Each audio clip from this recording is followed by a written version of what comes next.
Тема заседания – модель тройной спирали и новая роль государства в условиях замедления темпов экономического роста.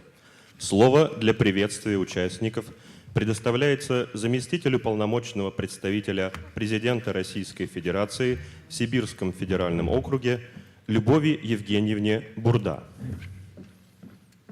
Dear conference participants, we are starting our second plenary session, the Triple Helix and the new role of government.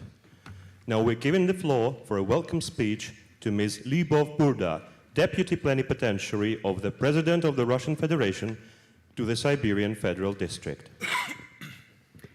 Уважаемые участники конференции, позвольте мне от имени полномочного представителя президента Российской Федерации в Сибирском федеральном округе Николая Евгеньевича Рогожкина приветствовать вас в Сибири, на сибирской земле, в городе Томске.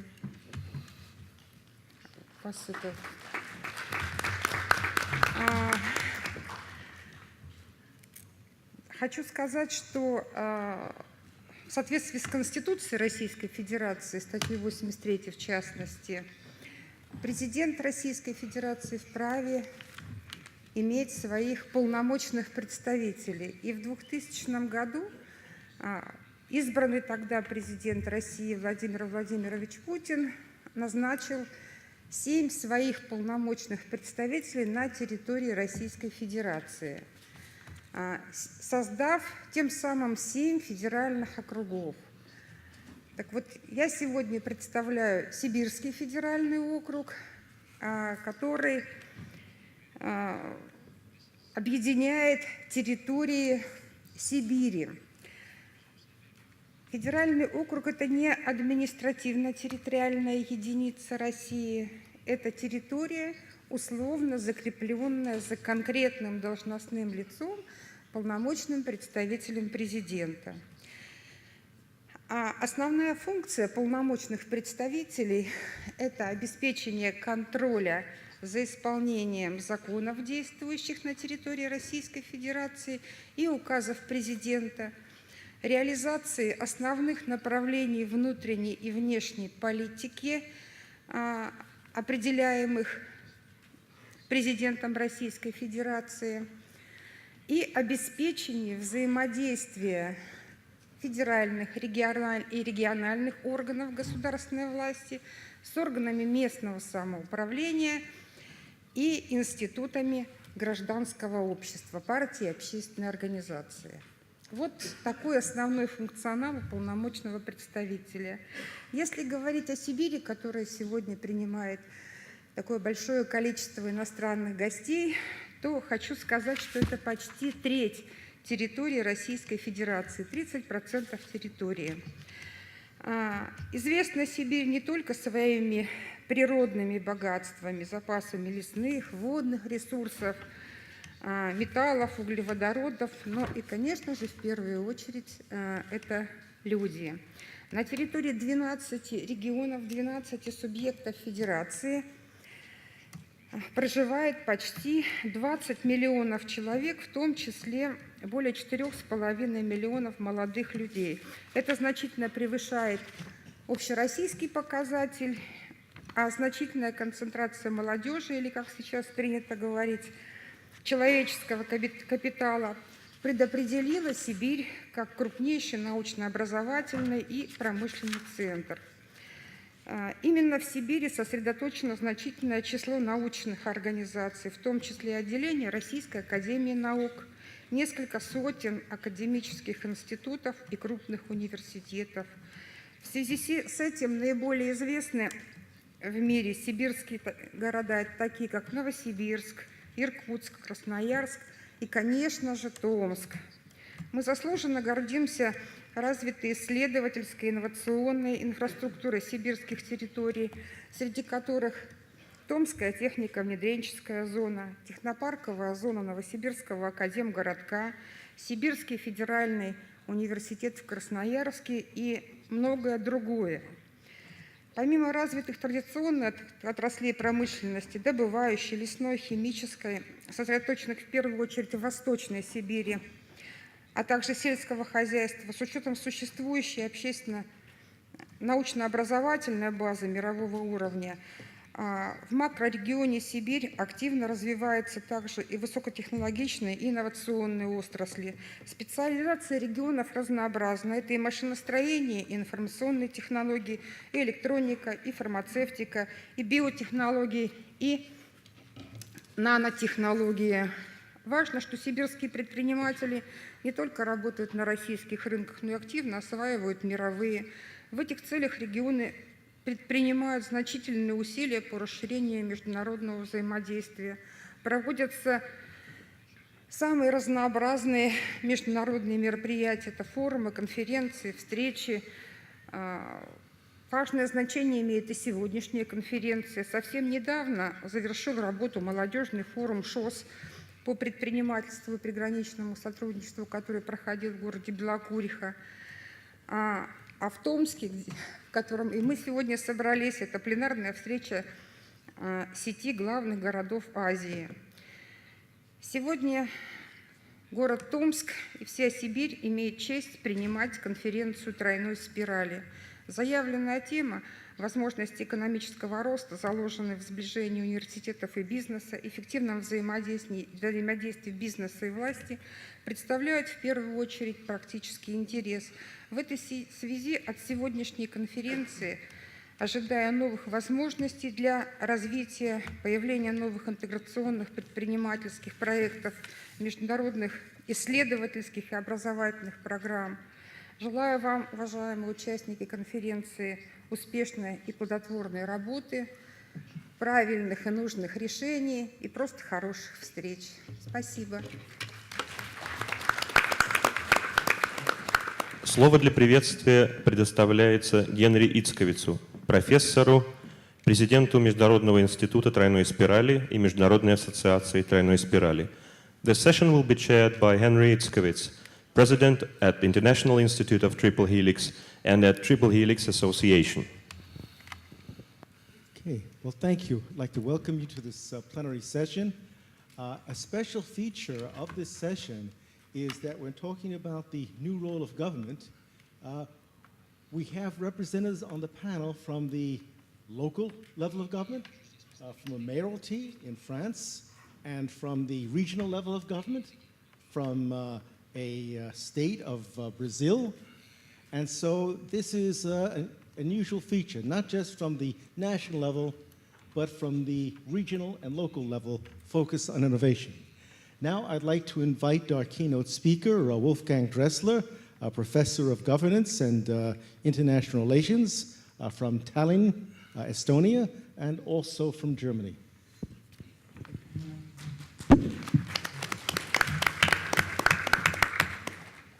So, ladies and gentlemen, dear colleagues, good afternoon. It's a pleasure, a privilege, and an honor to be here today and to talk to you about the innovation aspect as far as the government itself is concerned. This is, as you know, the biological low, the time between 2 and 3, and you actually want to take a nap rather than listen to me. And so there may be one or two more, how do they say, challenging or controversial observations that you might not be expecting. That's not for me just l'art pour l'art, but the point is that you stay maybe a little bit engaged. Now, the interesting thing that I will be getting to is that the new role of government in spurring innovation-based growth is actually, if you look at different regions and areas, an extremely old one. And that what we perceive as new is sometimes a form of modernity that has already become a bit outdated. Now, see how this works? In order to focus, I will, although this means carrying owls to Athens or coals to Newcastle, remind you a little bit about certain questions of what innovation really means and why we are talking about innovation. Innovation has become a buzzword, a hype, and empirically speaking, more often than not, innovative is used with the meaning of new, nothing more. It just means new. But obviously, we don't need a fancy word for new. We might as well say new. It's also shorter. So there must be something special in the concept of innovation. It's not an accidental thing. It's not something that we do because it's hip and cool, but because economic development and the welfare of everybody depends on that.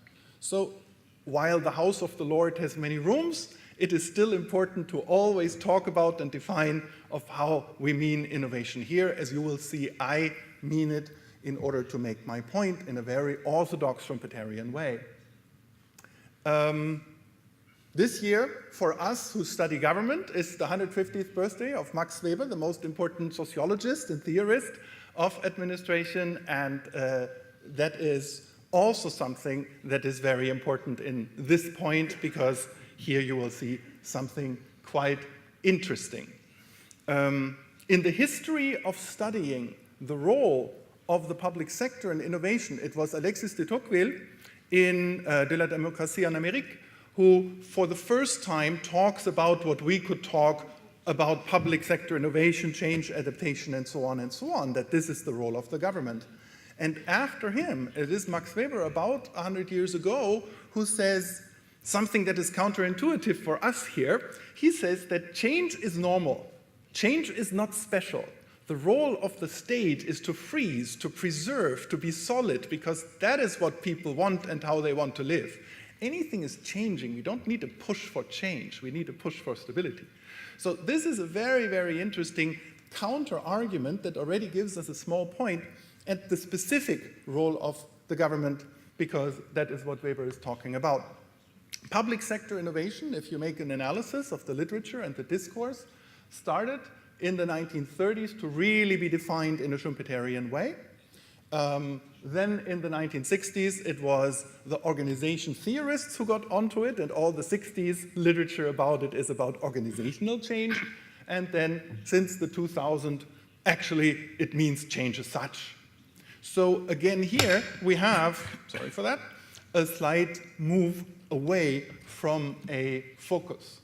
That wouldn't be a problem if it would be just a fancy word to entertain us or to sell ourselves. But it is a problem if what you're looking for is the classic Schumpeterian innovation gains. That means the necessity to innovate in order to survive in the private sector. The need to not only adapt to, but also lead change in order to stay afloat. And the entire idea behind it, obviously, in the economic world. I'll just remind you extremely quickly that the classic, the nice thing with innovation is that the innovation as we think of today is very largely reducible to Schumpeter, and that Schumpeter says very clearly what he means with that. It's not so ambiguous. We don't have to think so much about it. So innovations, new products, services, models, and so on, brought into the market successfully. That is the point. Innovations are not inventions, they are an economic phenomenon, not a technological one, and successful innovation is lucrative. Somebody needs to make money. And here we have in the innovation theory an interesting divergence between people who say, no, no, no, you don't need to make money, you have to be successful. And there are people who say you do need to make the market check. So how do innovations happen? The entrepreneur looks for a short-term monopoly, which only an innovation can produce, because at least for some time, the novelty of the innovation excludes the competition. So the entrepreneur creates innovations to gain maximal profit during a short time, and there are a couple of other more things. When is something successfully brought into the market? How much do you have to sell? Nothing? Obviously not. Market domination? Obviously yes. A couple of things, single things, if we're now talking about product innovation, I mean. Well, this is exactly where the debate goes, and I've had many interesting debates about that with innovation scholars. So where do we put what innovation is? But we certainly can say that somewhere there. I mean, you know, this is innovation, this is not innovation. That should be more or less consensus, actually is. Not necessarily theoretically, but practically it is. I meet very few people who go to the left side and say that's innovation also. What does that mean for public sector innovation? For public sector innovation as we now have it, as a cottage industry and in all kinds of white papers and policies and so on. Outside of the market, I never sell anything. The government is not in the market. Governments that try to make money for those who own it are not ideal governments, right? So if this is the case, with very few exceptions, and there are, of course, exceptions, important exceptions, then it seems that public sector innovation is something like a misnomer. Innovation is about competition. Classic example from Estonia. Estonia has a general ID card and all this internet voting, internet buying, and e-health and e-medicine and so on and so on. So there is a mandatory ID card with digital signature and so on and so on. For many, a classic example for public sector innovation, because it's something new, it's in IT, it's cool, so it must be an innovation. With an orthodox Schumpeterian definition, this is not an innovation. By the way, this is a fox who's updating his Facebook profile somewhere in the Estonian countryside. But, so the card as such is, if we have this, let me say that again, narrow and not only definition of innovation, this is not an innovation. But if you sell the program to Egypt, who also wants to have the ID card, and the state acts, so to say, in the marketplace with another country, then you do have an innovation. So that means that Schumpeterian public sector innovation is very rare, and by implication that this is not the point regarding the relation of public sector and innovation. So what I'm getting to this afternoon is that the point when I talk about public sector and innovation is not that the government looks innovative. The government is never going to be really cool anyway. That's what I always say in these conferences. The government is never going to be really hip. They can tweet and shout and no. Government is what it is. So is it public sector innovation or is it public sector support for innovation? This is the big question and the big debated question right now on various levels to which we will get. Now, and that is something maybe for Mr. Burger to comment on, this is also something that is hotly debated both on the scientific, on the policy level in Brussels for the European Union. Exactly this. Should we have innovative government, or should the point of the government be to support private sector innovation? Exactly this question. And this actually gives you a totally different perspective on the role and the performance of the government. I have to say here, quite honestly, that in the policy documents, most policy documents actually go for what I would call classical public sector innovation. That means the innovation of the government itself. So they are not doing what I am saying. Now, this is not an example for my thesis, but it should be acknowledged at this point. Whereas if you go on the research level, on the big European programs, this is one of the main questions, if not the main question. So maybe interesting for some of you in the audience, as I've learned, is the case study in what that may mean. And a very extreme case study is something that has caught the attention of us who study public management and public administration recently. And it's one of the hottest subjects right now. It's called Non-Western Public Administration, or NWPA. The classic case study of an administration that is absolutely uninnovative, but very focused on innovation is something you might really not think would be a good candidate for that new role of government stirring innovation. And that's classic Confucian or imperial Chinese administration. That is something for many of us who have read on it on the side is the most conservative and traditional and hierarchical and retroactive form of public management you can possibly have. But is it really? Obviously, I think it's not, otherwise I wouldn't use it as an example, right? So, it already becomes obvious if you look at the list of the generally Confucian dominated or influenced country. So this is the list. And if you are in innovation or economic growth and you look at this list, would you say these are the most boring, least innovative, least economically developed countries or developing? No, it's actually one of the big hit lists you have right now. I mean, this list you will see in a lot of places for being particularly good. So we come to something that in this field is sometimes called the Confucian paradox. How can countries with a legacy that is so retrospective, have so much innovation. And this is where I'm trying to get it. By the way, in this circle, you might know, half of mankind lives anyway, so this is an interesting area, and half in the rest.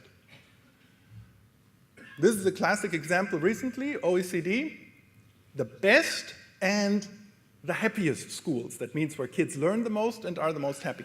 I'm absolutely not buying this, and you know these lists, you know, I only believe in the lists that I've made up myself. But still, they're interesting. This is a fairly serious one. And you see here, again, the Confucian list and a few tiny, tiny Western European countries. This is what's successful. But we have all heard about tiger moms and the big pressure in the Confucian countries that students have to work so hard, and this is really not very good for the happiness and for the work-life balance. Well, the Prime Minister of Singapore, by many accounts, one of the most interesting countries for our studies, of course, has very recently in a TV interview when he was said, what about the life-work balance? What about happiness in the schools? His very classic Confucian answer was this: happiness comes from achievement. You are happy if you're successful, not if you put your legs up. You are happy if you work hard. Why working hard might have a couple of positive economic consequences, I think. You know, I mean, there is a difference of whether you create a startup or whether you play Angry Birds for the economy, unless you are from Finland, where the people get money from if you buy Angry Birds. You know, but principally, that is an important issue. So this kind of attitude that you have in the Confucian sphere already points into this direction. And yet, very few bureaucratic systems, although it is the longest that has ever survived, are so hierarchical, so top-down, so traditional as the Confucian one. Still, how can it be that this matches? And this is where I'm getting it when I'm saying public sector innovation, what this is. How can you call the least innovative public management structure in human history, perhaps, pro-innovation? So it's an extreme point that I'm trying to make. And it is indeed true, all the best and brightest in the Chinese empire went into the bureaucracy. Nobody would be a merchant or create anything if he could be a public servant. That was the main thing. And the automatic respect you had for the senior civil service, the real creation, this is an amazing thing. It was very important for the first large modern country and for the most centralized one, because that is the idea of classic Chinese public administration. There is no decentralization, but still. You went into the civil service with the first competitive meritocratic exam, the Chinese civil service exam, the longest such institution in human history, almost 1,000 years. Not only the same exam, very hierarchical. A lot of people on the village level make an exam, then the winners do it on the county level, then the winners do it on the state level, and so on, until there is the very last level of examination, which is the essays being read to the Emperor of China himself, who makes the last pointing of number 1, number 2, number 3. So almost like the ENA in France, not quite, but a very interesting system. And today we still know the names of the top 3 graduates every year. Not only that, but the questions asked, that means the topics to study, the Confucian classics, also remained the same over the centuries, the same test over the centuries. How non-innovative can you possibly get? Right? I skip that one. And this is something that in various forms and in the various Confucian countries lives until today. This is a slogan you see that puts these things together, even explicitly. What is meant with virtue is Confucian virtue here.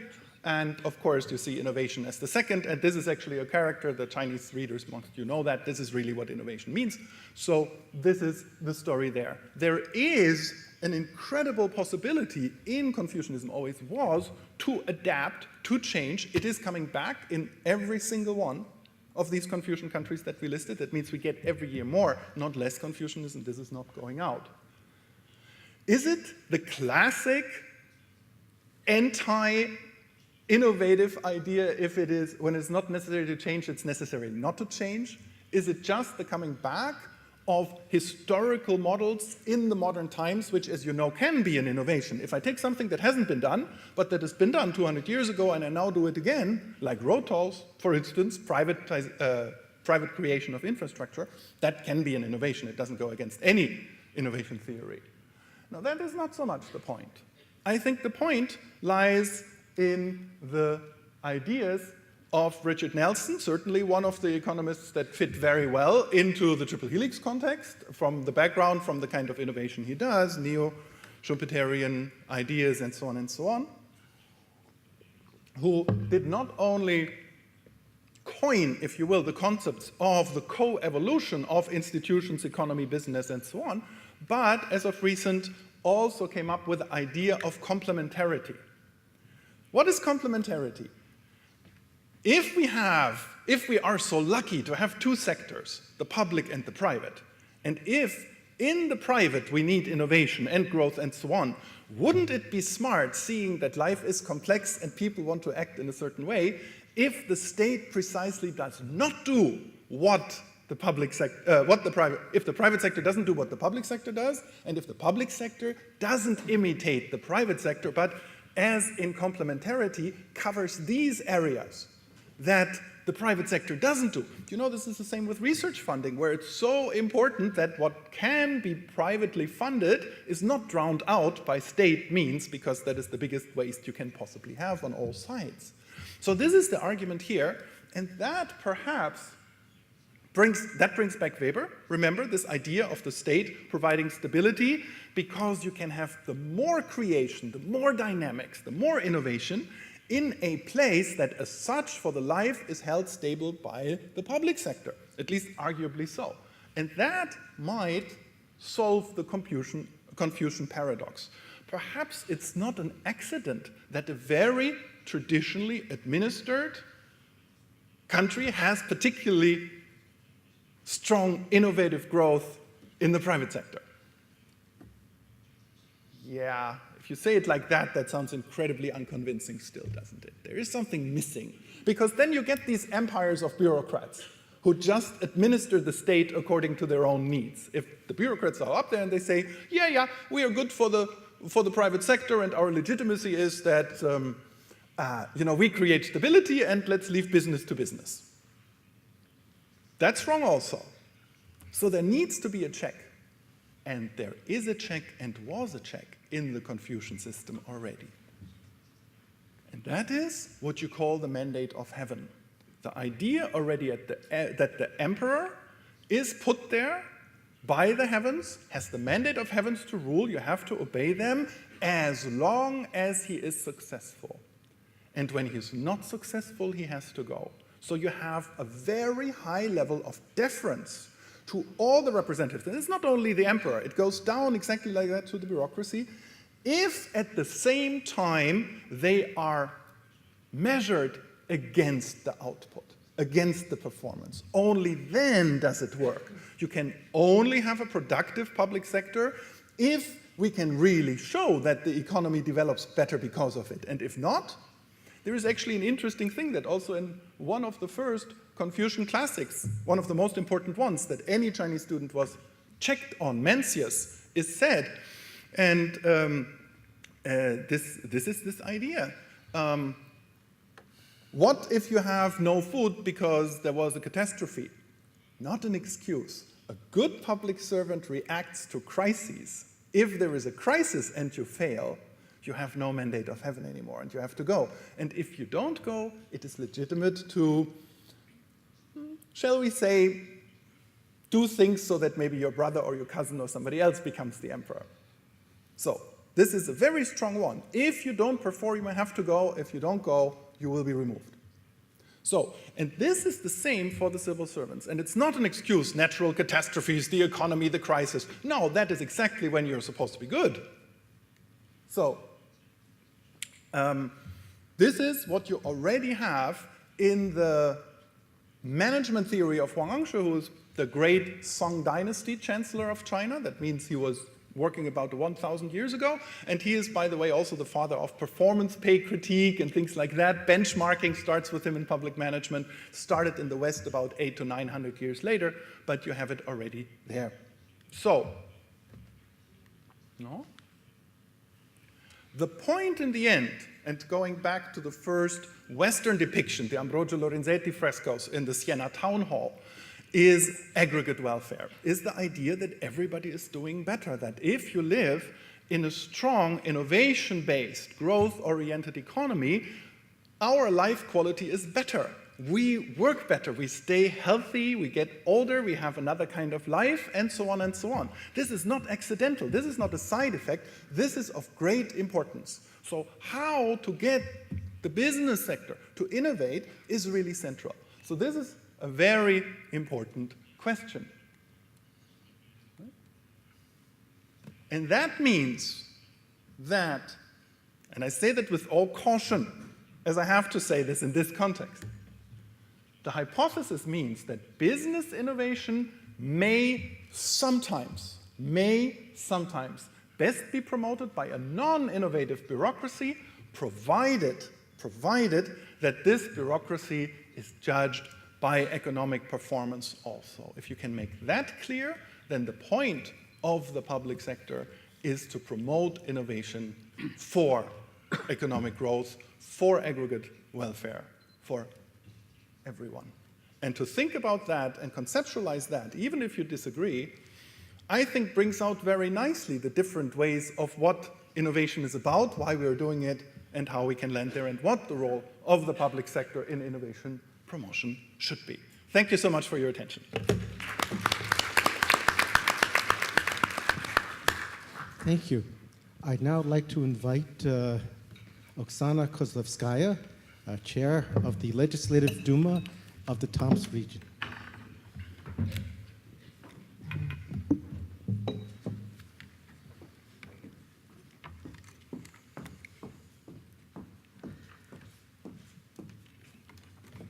Добрый день, уважаемые коллеги, уважаемые дамы и господа.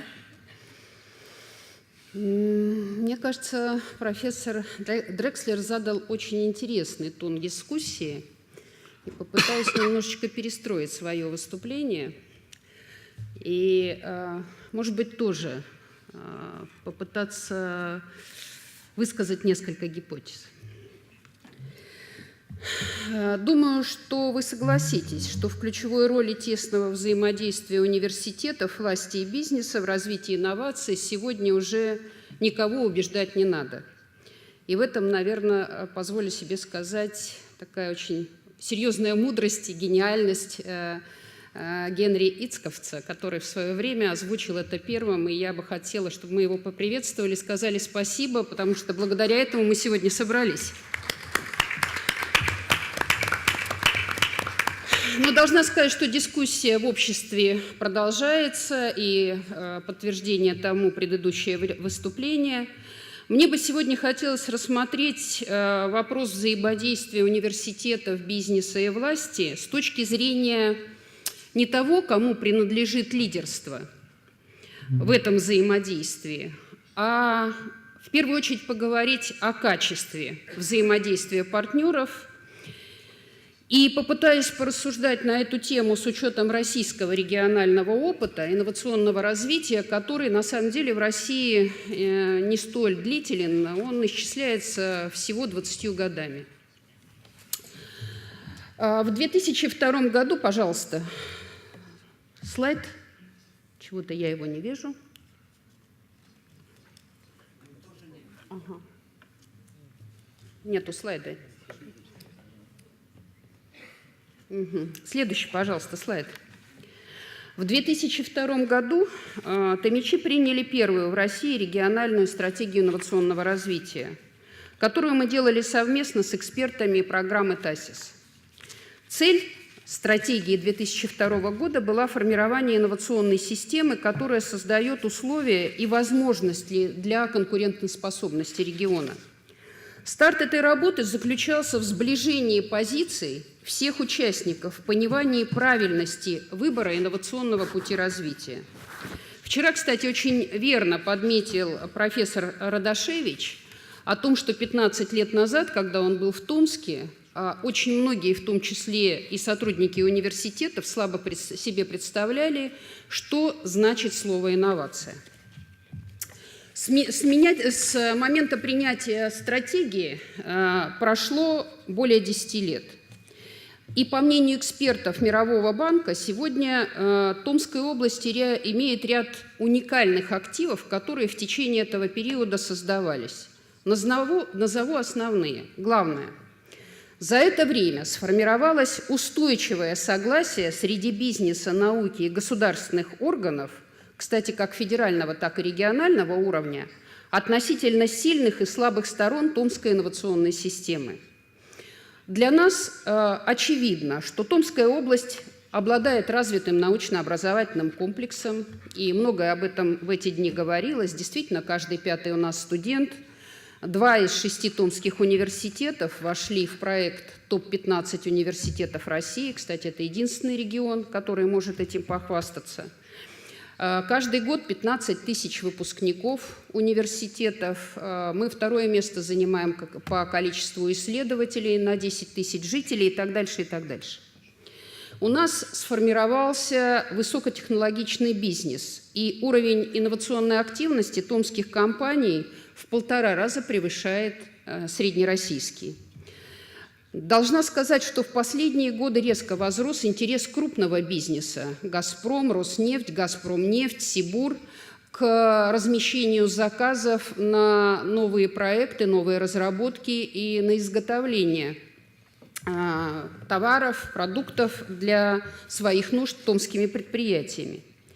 Растет уровень расходов на research and development. И должна сказать, что активность изобретательской и патентной деятельности в Томской области гораздо выше, чем в России, более чем в 3 раза.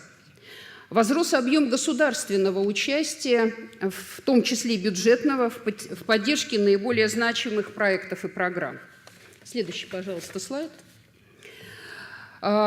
Очень важно, что регион вот уже на протяжении многих лет дает устойчивый рост числа малых и средних предпринимателей, прежде всего малых инновационных компаний вокруг университетов.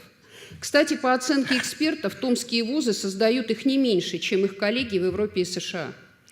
Для региона это почти 40% занятых в экономике, более 30% доходы в бюджеты всех уровней, это рабочие места, другая среда, культура, финансовая культура. Но вот здесь, мне кажется, ключевое слово – это среда. А в части инноваций малые предприятия становятся посредниками между исследовательскими программами, университетами и крупными компаниями, крупным бизнесом. И третье. Это успешное привлечение и реализация ряда крупных федеральных проектов, определяющих вектор долгосрочного инновационного развития области. Именно в таких проектах требуется максимальная координация взаимодействия всех его участников. И нам удается в этих проектах объединить ресурсы, усилия, кадры всех партнеров. Пример – это, конечно, особая экономическая зона. Просто хочу напомнить, что в 2004 году правительство Российской Федерации объявило федеральный конкурс о создании 4 зон на территории России.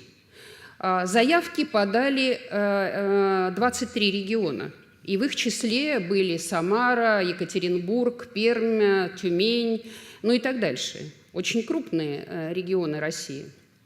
Победителей было выявлено 4. Москва, Питер, Московская область, город Дубна и Томск. Это, кстати, единственный регион, где этот проект реализуется за Уралом. Должна сказать, что сегодня это один из наиболее успешных проектов в области технологических зон в России. Здесь работает более 1300 человек. И главная привлекательность для инвестора состоит в том, что создать стартап или открыть бизнес в особой экономической зоне на 30-40% дешевле, чем это делать вне ее. Вот наличие столь уникальных активов, как я уже говорила, стало основой для того, что в 2011 году правительство России принимает решение о реализации в Томске федерального проекта по созданию центра, следующий можно слайд, центра образования, исследований и разработок, как мы говорим, мирового уровня. Что является целью проекта «Иннотомск 2020»? отработать новую модель экономического роста на основе концентрации промышленности высоких переделов и качественных человеческих ресурсов. А это требует и качественно другого уровня взаимодействия всех участников тройной спирали. Ведь инициаторами проекта и на Томск 2020 были как раз власть, бизнес, университеты. Но должна сказать, классика, по господину Ицковцу. Идея создания такого проекта родилась в недрах университетского сообщества города Томска. Очевидно, что инновации пока, к сожалению, для России и Томской области не стали драйвером прогресса, не стали драйвером экономического развития. Хотя сегодня в валовом региональном продукте это 5,5%, в России ВВП только 4% инновационный бизнес составляет, но тем не менее мы считаем, что это не есть хорошо. И очевидно, что инновационная политика не может оставаться неизменной. И если на первом этапе мы сделали акцент на создании инновационной инфраструктуры, то в ходе подготовки новой инновационной стратегии региона в качестве приоритета теперь уже рассматривается система государственной поддержки успешных высокотехнологичных стартапов и компаний, цель ее – масштабирование бизнеса и его интернационализация. Продвижение бизнеса за пределы России. А вот теперь о роли региональной власти, которая на данном этапе остается координатором взаимодействия партнеров. Вы знаете, вот совершенно справедливо вопрос, что если инновация всегда связана с рынком, то что является результатом деятельности правительства, государства, которое для себя избрала инновационный путь развития как основа развития экономики. И я бы рискнула сказать, что товаром этим является среда.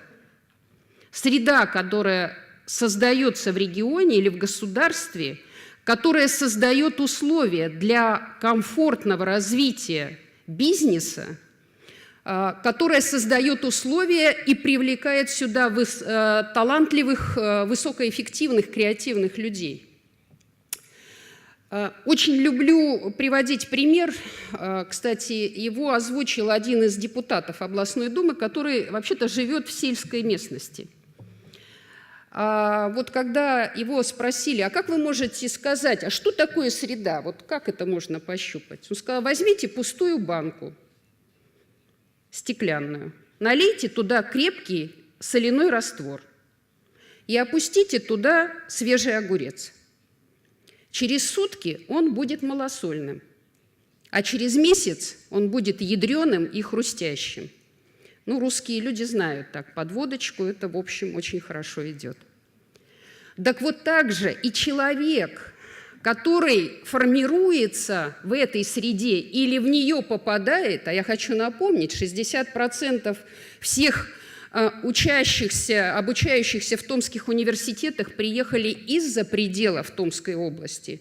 Они обречены, погрузившись в эту среду, обладая желанием и амбициями, состояться. Ведь думаю, что это одна из главных особенностей, если хотите, залога успеха Сингапура. Потому что сегодня очень многие открытия, изобретения и прорывы, они формируются на междисциплинарном, межотраслевом уровне. И вот то, что создается в особой экономической зоне, это особая среда, когда люди, общаясь и занимаясь разными направлениями исследований, в конечном итоге создают новые решения, становятся архитекторами новых задач, товаров и технологий. Теперь возникает вопрос, а в чем тут роль региональной власти? Следующий, пожалуйста, слайд. В чем она проявляется? Ну, первое, на наш взгляд, это, конечно, определение приоритетов инновационной политики, разработка стратегических документов, включая государственные программы, и самое главное, это вот некий коммуникатор, переговорщик между бизнесом, университетами, как вчера говорил наш губернатор на встрече с гурами, Public Administration, и тех людей, которые здесь присутствуют, что это своеобразный мостик который нужно навести между различными стейкхолдерами, различными участниками этого процесса. Второе. Это правовая и методологическая поддержка инновационной деятельности, в том числе по совершенствованию федерального законодательства. Создание условий для непрерывного профессионального образования и подготовка, реализация комплексных инновационных проектов. Кстати, очень часто это очевидно, государство, поддерживая прорывные проекты, выступает в качестве венчурного инвестора, потому что он берет на себя риски. И это, собственно, главная идея, в том числе и технологических зон.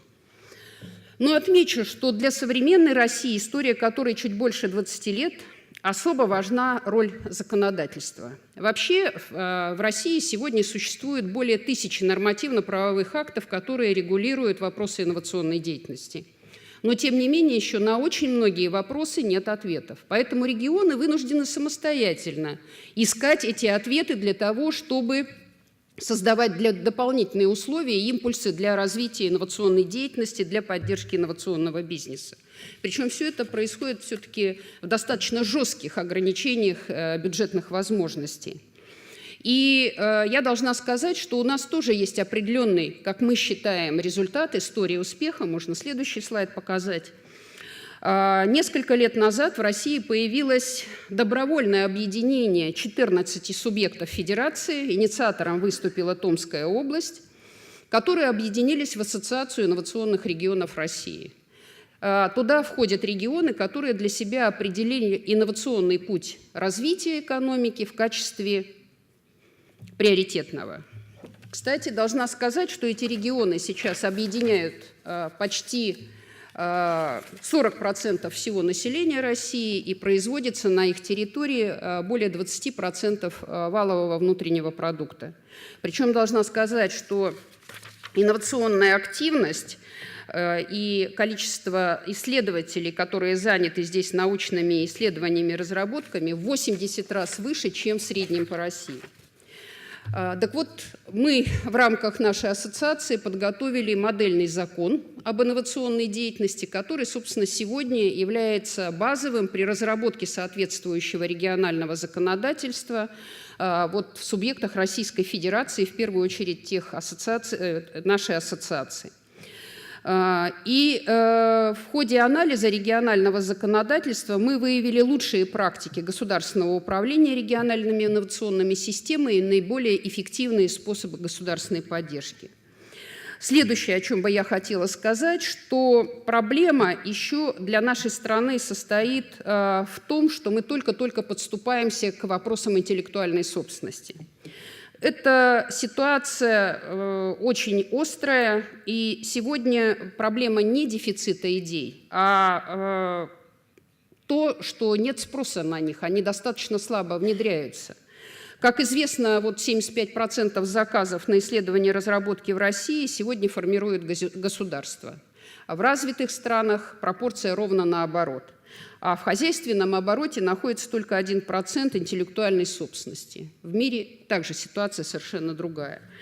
Поэтому мы сейчас делаем следующий шаг. Мы проводим анализ всего законодательства, которое есть в субъектах. Вот мы взяли для себя 40 субъектов России, где есть те или иные нормативно-правовые акты, которые позволяют регулировать вопросы использования интеллектуальной собственности. И надеемся, что это тоже будет очень хорошим подспорьем в нашей работе. Но мы, надо сказать, лишь сегодня в начале пути. У нас есть очень интересный уже опыт, и для нас было бы очень интересно изучать и, скажем, использовать лучшие практики, лучший опыт, который сегодня существует в мире. И думаю, что сегодня мои коллеги на вот этой конференции из Бразилии, из Франции, Англии обязательно с нами своими достижениями и своим опытом поделятся.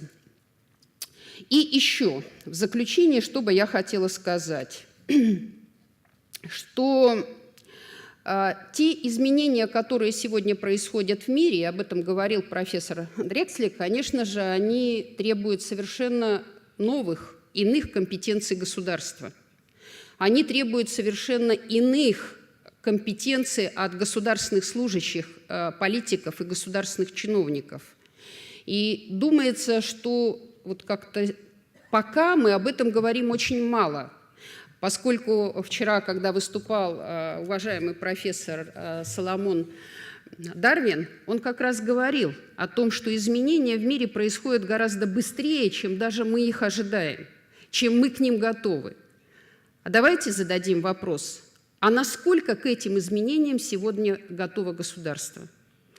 Ведь все-таки очевидно, по крайней мере для России, что зачастую именно государство является постановщиком, архитектором задач.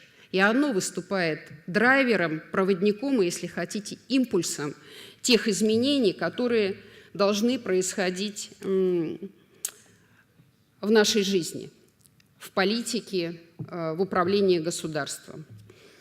Уважаемые господа, думаю, что значение проходящей сегодня конференции еще велико и потому, что несмотря на все сложности, которые происходят в политической ситуации, на мировой арене, несмотря на экономические санкции, мы слышим, мы слушаем друг друга, мы ищем совместные пути для развития планеты, для продвижения нашего общества вперед. Я хочу всем вам сказать спасибо за то, что вы нашли время и смелость приехать в Сибирь. И очень надеюсь, что наш сегодняшний разговор положит хорошую основу для дальнейшей дискуссии и дальнейших достаточно хороших результатов. Спасибо.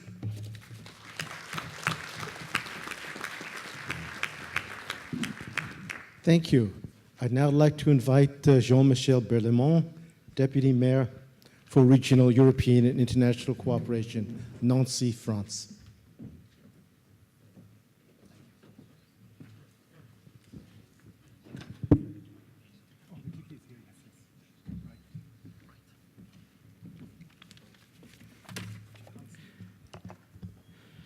Good evening, ladies and gentlemen. It is my pleasure to be here today. And don't be afraid, but I have to speak in English.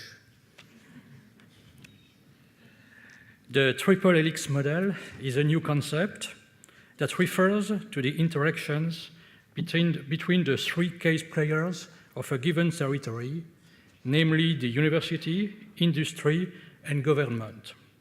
These partnerships, which combine the industry expertise, the academic brain, and the government policy, focus on collaboration on innovative projects in areas such as robotics, health, food supply and security chain, urban and sustainable development. Even though the idea of the government, industry, and academy working together is not new, it has so far been limited mostly to small projects, many of which were underfunded. Today, the local government has proven itself to be competent to revitalize the economy based on the model of the Triple Helix. Besides it, it has also developed the ability to experiment and to facilitate the emergence of new products. The universities have been brought to play a major economic role. They were required to engage in emerging markets and to play a political role inter alia by indicating the scientific or technological opportunities to exploit. At the same time, the companies appear to be increasingly interested in investing in academic research that enables them to acquire the needed level of expertise and specialization. Many initiatives, often relevant, have been taken to encourage the development of innovation through publicly funded research. The local authorities are increasingly called upon to act as public entrepreneurs in order to mobilize more effective use of public and private resources, stimulating the creation of new economic opportunities. The right public innovation policy should strongly promote entrepreneurial spirit and emergence of a culture of entrepreneurship, attract the world's best talents, bolster cultural diversity, and stimulate a successful alliance between startups, large business groups, public research, higher education, and investors. Finally, it must accompany the growth of innovative startups, facilitate and reward the creation of economic value and equivalent employment. I'm coming from Nancy. Nancy is a state 300 kilometers from Paris in the east of France, in Lorraine, and we are in about 200 kilometers from Strasbourg. So we are between between Paris and Strasbourg. And I will speak now about our policy in Nancy. Now, after the war of 1870 between France and Prussia, the annexation of neighboring Nancy territories by Germany had created an environment conducive to the development of heavy industry in this area climate, iron and coal mining, metallurgy, textile. The local government policy was strictly dedicated to accompanying of this industry and facilitating exchanges between the academic and industrial fields. The university's role was to train the workforce for local industry. Each of three fields had their own well-defined roles and rarely fell outside of their own jurisdiction. The digitalization and the globalization, the disappearance of heavy industry at the end of the 20th century, the digitalization of information, as well as the dematerialization of the economic activity, have led a new distribution of the roles of each actor. Today, the local authorities of Nancy are putting themselves forward as initiators of projects and constructors of buildings. They take economic risk alongside researchers and companies. For example, the urban community of Great Nancy invests each year €15,000 in research projects in the variety of fields such as health, medical imaging, energy, and materials.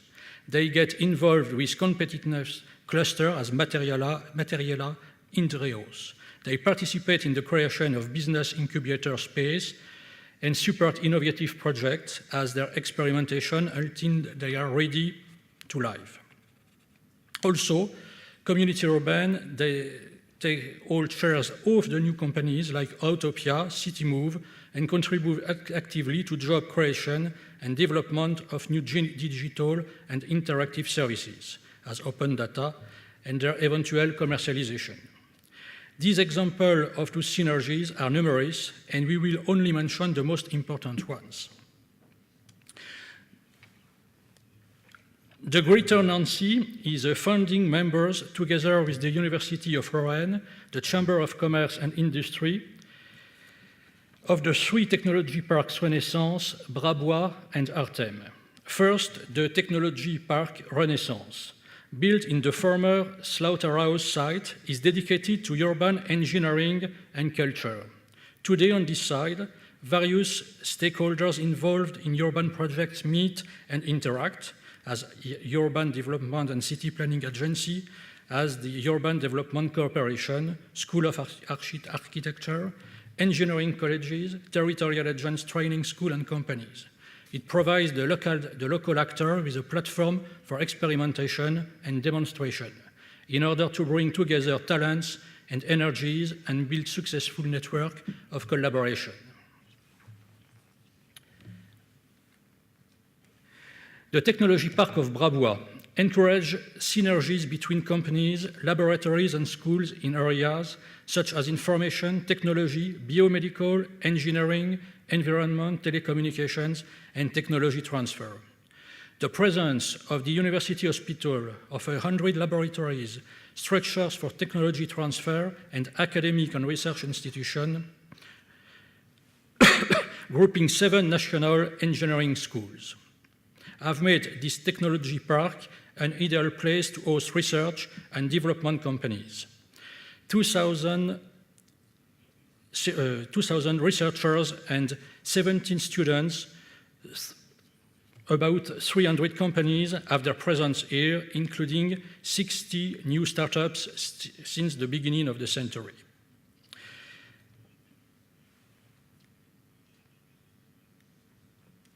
Business Tech Service is a 4,000 reception center located square meters, located on the Technology Park of Brabois, with a large panel of services for entrepreneurs that facilitate the new business startup and business development by building on the concentration of means and competencies at the same place. Here, new business creators, entrepreneurs, or investors with priority to health, materials, and energy sector could benefit from coordination and the concentration of competencies of the various economic actors of the territory. Now I will speak about shared dreams. It's an ecological renaissance of cities located in the Technology Park Renaissance. Shared Dreams is a territorial space of about 400 square meters put at the University of Lorraine's disposal. It stems from a partnership between the urban community of Great Nancy, the University of Lorraine, and the Foundation NIT and the electricity distributors company, ERDF, and it is dedicated to research in the field of sustainable development. Shared Dreams was taken with following missions: energy efficiency, eco-mobility, and the development of an appropriate experimental facility. Open data. The urban community provides local IT companies with public data in order to facilitate the creation of mobile applications that perhaps could then be marketed thereafter. The University of Lorraine has also diversified its role. It conducts just projects with companies, takes economic risk, financially supports students' entrepreneurial ambition, provides training courses, and offers internships in coordination with companies. To illustrate our point, we can mention the NIT Foundation, University Foundation established with university partners from the socio-economic sector, as Banque of Lorraine, Champagne, Calo River, Saint-Gobain, Pont-à-Mousson, Solvay, and the Great Nancy. This foundation had set itself the goal of supporting financially the development and implementation of projects that bring together the three main actors of a given territory, namely the university, industry, and government, responsible for the economic and social development in order to meet today's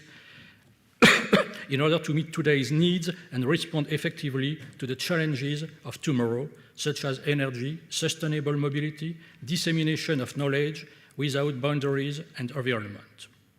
The Artem Foundation, as well as that of Nancy Mines, provides its scientific and technological and financial support to the engineering students who are developing projects for companies.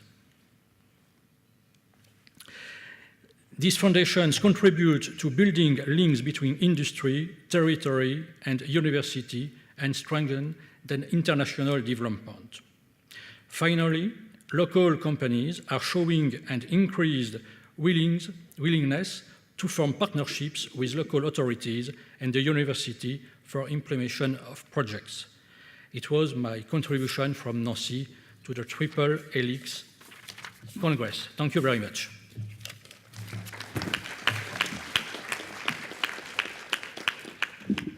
Thank you. I'd now like to invite Augusto Raup, Assistant Secretary of State for Science and Technology, State of Rio de Janeiro.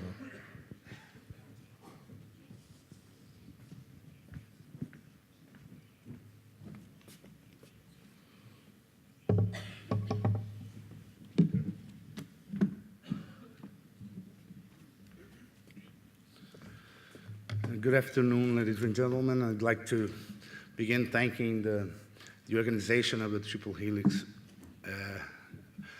and also the local organizators of this conference for inviting me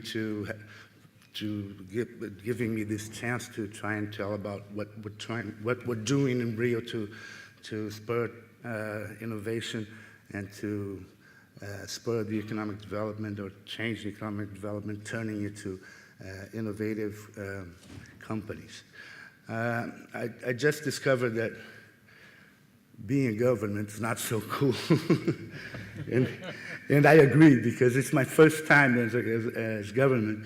Actually, I've been in the other roles in the Triple Helix.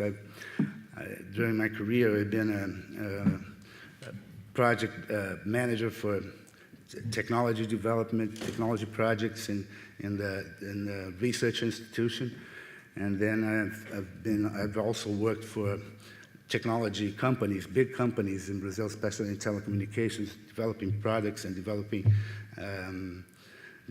business, and now I'm in this role for almost 2 years, so it's kind of new for me. Well, anyway, my slides aren't so cool as the others, but I'll try to make my point.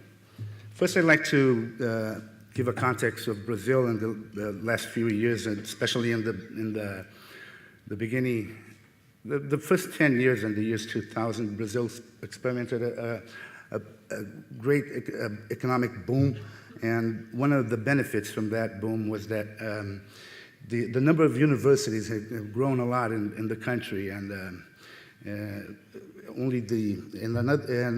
only when we talk about public universities, there are 14 new universities. And also, the government has helped people that can't pay for private universities to go to enroll. So the number of enrollments in universities has risen a lot in the last years. Of course, that's not something that you will get the benefits at the moment, but we're looking into the future, as we will see. So that's a very important asset for the spurring innovation and creating new companies. I think that the slide's not, well, anyway.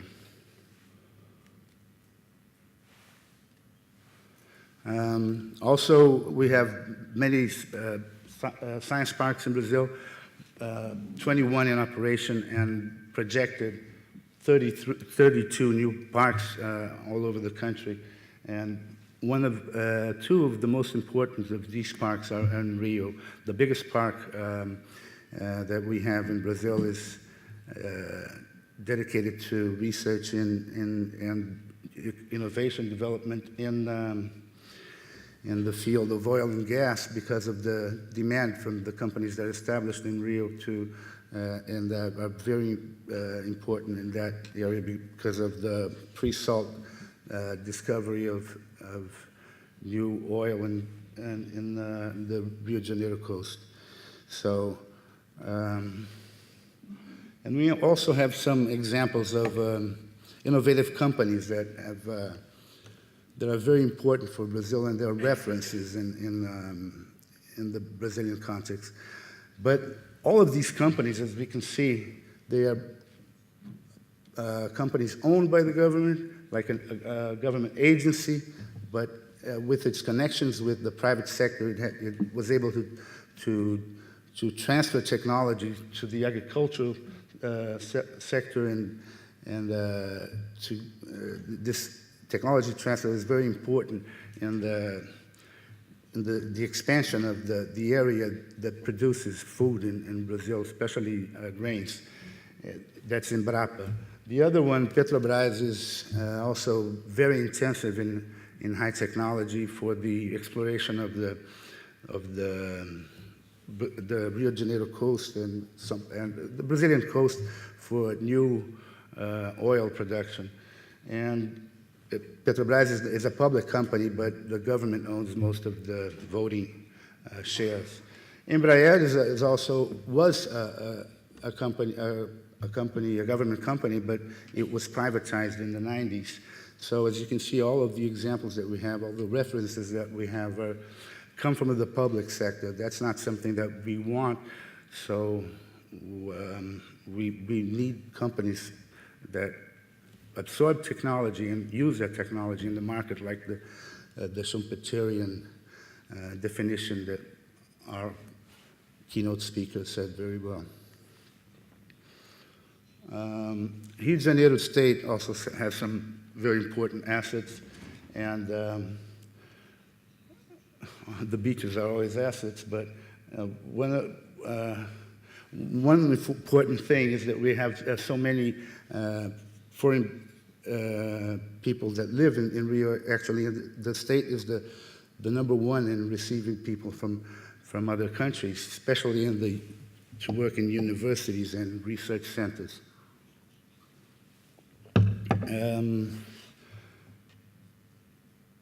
Another thing is that we have we have 4 of the top 10 universities in Brazil located in Rio. And those are universities that do a lot of research also.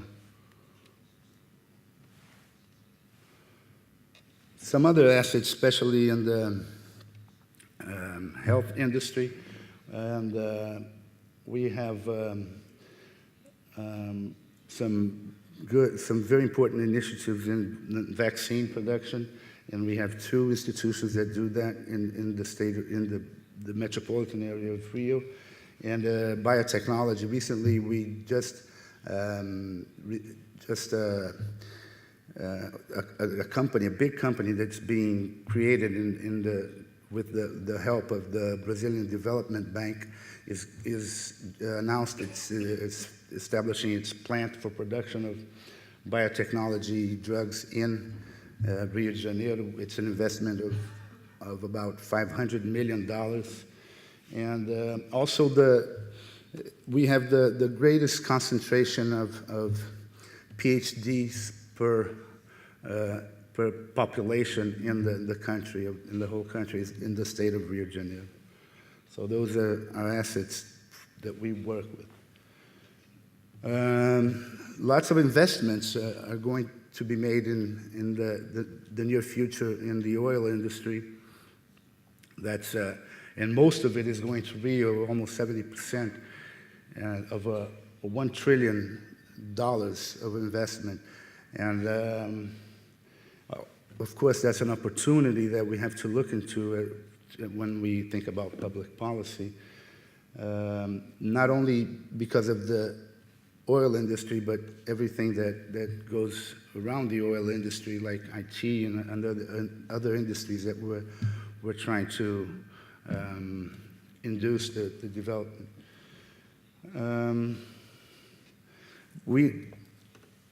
The oil industry is a fact. We're already working with that. But we have to look into the future.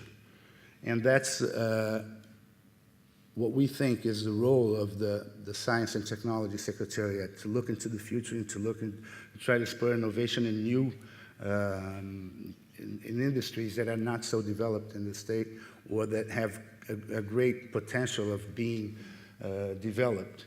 And especially, as we will see, I'll point some of the policies that we're trying to implement and trying to formulate in the state at this moment. And we selected IT and telecom, because ICTs, the creative economy and biotechnology. And I showed 3 examples of what we're doing in those 3 areas right now. Always, another characteristic of the Science and Technology Secretariat is that we have some 4 universities linked to to science and technology in the state. And we have technical schools that cover almost 90% of the state. And those are very important because they have more than 350,000 enrolled students in mid-level professional courses, and that are very important for companies like Petrobras and other companies that are establishing in Rio. Also, we have a public support foundation, FAPERJ, which grants money for research, development, and innovation. Most of the money goes to universities, researchers, but for the last 3 years or 4 years, the part of the money that goes to companies for innovation projects are growing, and we hope that it will grow more in the near future. We also partner with private enterprises, and I'll show some of the examples of that partnership, especially in the 3 projects that I will talk about. This is FAPERG's budget for the last 14 years, and you can see that when the government that's in office right now came to office in 2007, it started growing consistently every year. This year, the budget will be around 430 million reais, which is very important for the research, development, and innovation community in Rio. As I said, we have 4 universities of the state universities, but we also have one of the biggest universities in Brazil. It's a federal university, and we also have some other important. 2 of the biggest federal universities are located in Rio, in the metropolitan area in Rio, and Niterói, that's a city close by. And FITEC is our professional courses unit in the Secretariat. Well, the first of the examples that I want to show is Startup Rio. We believe in creating new companies, creating new innovative companies, startup companies to create an environment for everybody for especially the companies that already are there, like Petrobras, who always need new supply to procure from small companies, and that the opportunity that they give this kind of partnership is very big because of the investments that are going to be made. So we're focusing on the ICT, and these are this program is for ICT ideas, to transform ideas into new products. So what we'll do is we grant around money for projects of around 100,000 reais, which is about a little less than $50,000. And it's seed capital, it's non-refundable, so the only commitment for the entrepreneur is to do the project, to end the project. And also, we will give an educational program that's based on 3 pillars to create entrepreneurial capacity, to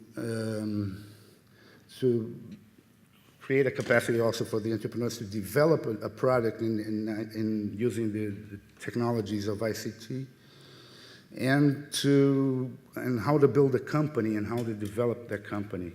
So, because we think that it's very important not only to give money to the entrepreneurs, but also to teach them how to run a business and how to develop the business. And also we have almost around 1,000 square meters of co-working space that they can use during the project. So Startup Rio is already running, and we have 50 projects in the co-working space already working. Another industry that we're focusing on is the creative economy industry. As I said, it always has been important in Rio because Rio has a tradition in the movies business and in television. The Globo is the biggest TV producer in Brazil, and is located in Rio. So it's something that we're looking into, along with the Culture Secretariat, which is partnering with us in this project. And also with the opportunity of the Olympics in 2016, we think this is an industry that has a lot of potential of growth. We're, as I said, we have the philosophy of creating new companies. So we're planning a grant like Startup Rio for the creative industry also. Another opportunity that it serves as an example is the pharmaceutical industry. Brazil has one of the largest, if not the largest, public health system in the world, which we have 150 million people attended by public health. And we don't produce that many in Brazil, that many drugs that could attend the demand for the drugs. So we have a deficit of, last year it was $13 billion in drugs that we have to import. So the federal government has proposed a policy to try and mitigate that deficit with that we call PDP. It's a productive development project, which is a partnership between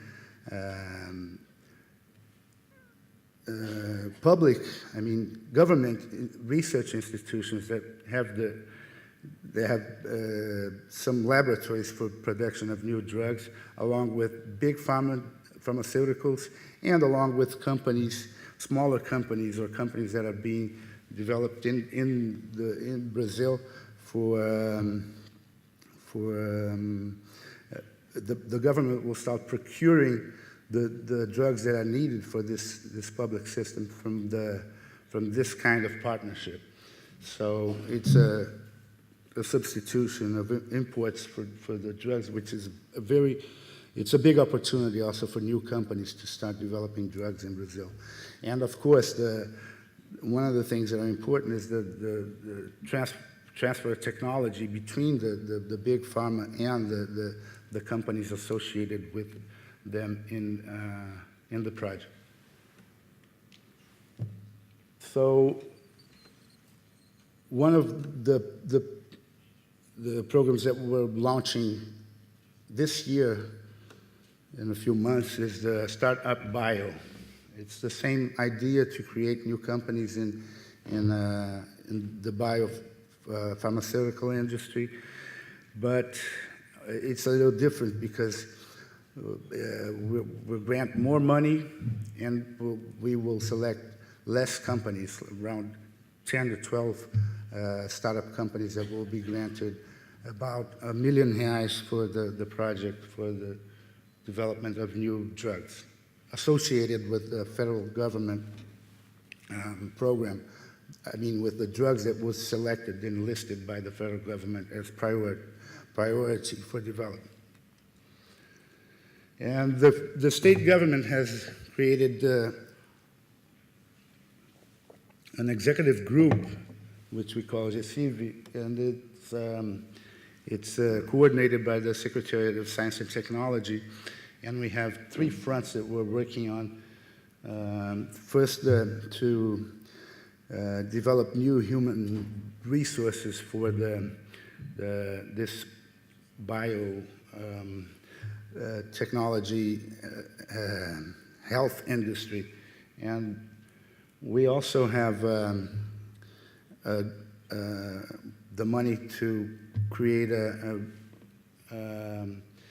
reference center for regulation, because it's very complicated to launch a new drug in the market, because of the regulation in Brazil is very restrictive. So we're trying to facilitate these startup companies that will try to develop new products in the pharmaceutical industry. And as I said, the Startup Bio is another initiative in this field of biotechnology for human health that we're trying to create in Rio. The idea is to create a cluster around this industry of biotechnology so that there's something that we're doing, and hopefully it will work with using the opportunity of the government procurement. So that's it. Thank you very much.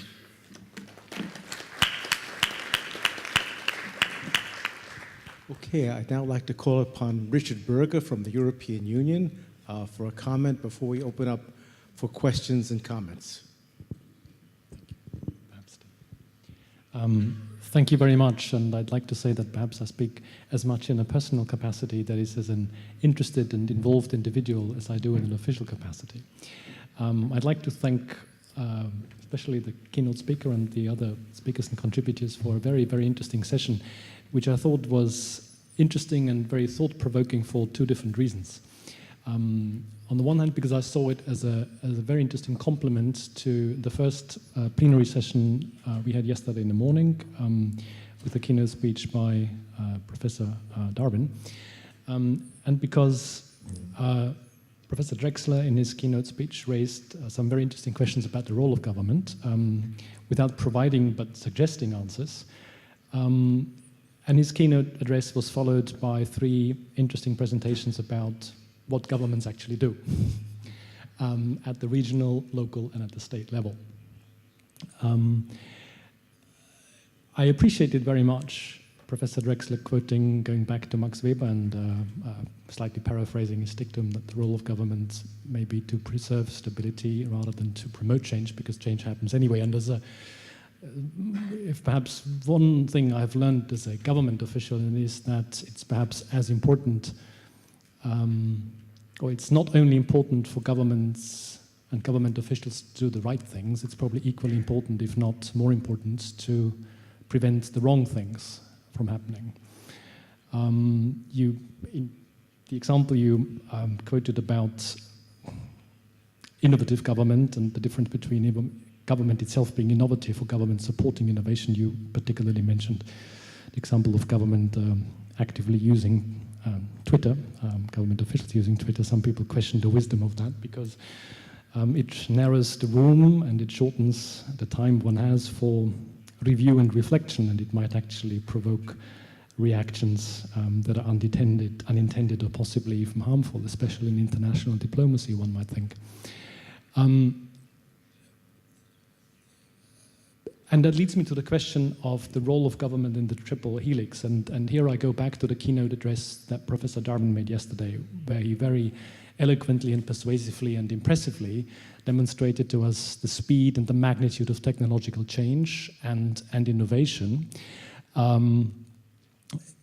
You followed it up today with posing questions about the role of government. Now, one of the thoughts that has the 2 presentations provoked in me was, of course, the question about the social consequences of innovation and of technological change. Ms. Kozlowska mentioned that the speed and the magnitude as such, many of us, and certainly governments, are simply not able to digest that and to react adequately to that. And governments may not be able to do the right thing, but perhaps following their public mandate and following the fact that as a public authority, as opposed to business, whose ultimate objective is the bottom line, the economic bottom line, governments following their public mandate, having to think more holistically, need obviously to address the question of the social consequences of technological change, of innovation. And that does not mean prevention and control at all. What I really mean is the question of adoption of and adaptation to innovation and to especially technological innovation. So that's a question that was provoked in my head, certainly by the presentations that we heard. So in the Triple Helix, I think what the 3 actors are often presented as being equal or being on an equal level, but I don't think they are in terms of their mandate and in terms of their function. And the other thought I had in this context, when we look at government and